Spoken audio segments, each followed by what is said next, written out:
La gouvernance d'entreprise, parfois aussi dénommée gouvernement d'entreprise, renvoie à la façon dont les entreprises sont dirigées et leurs dirigeants contrôlés. À l'origine, elle se concentrait essentiellement sur les mécanismes de contrôle des dirigeants.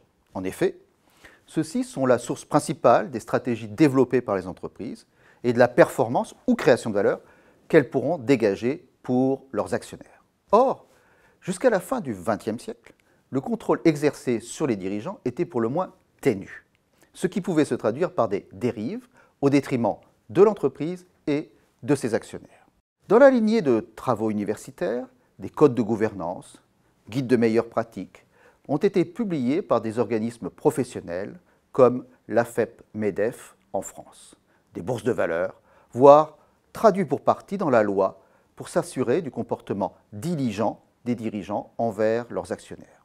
La justification de cette focalisation sur les actionnaires renvoie à leurs caractéristiques de propriétaires de l'entreprise, même si cette interprétation peut être contestée, les actionnaires étant propriétaires de leurs actions, non de l'entreprise. Quoi qu'il en soit, cette gouvernance traditionnelle a connu des développements pratiques très importants et s'est focalisée sur le conseil d'administration, dispositif emblématique de la gouvernance, car c'est l'organe qui nomme ou révoque les dirigeants. Au cours du temps, les normes de gouvernance ont évolué pour s'assurer du meilleur fonctionnement du conseil d'administration pour assumer cette tâche. Administrateur indépendant, séparation des fonctions de président et de directeur général, alignement de la rémunération des dirigeants sur la création de valeur, comité spécialisé en son sein, etc.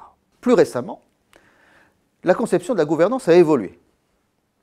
D'une part, le rôle d'un conseil d'administration n'est pas seulement de contrôler, mais aussi de conseiller les dirigeants.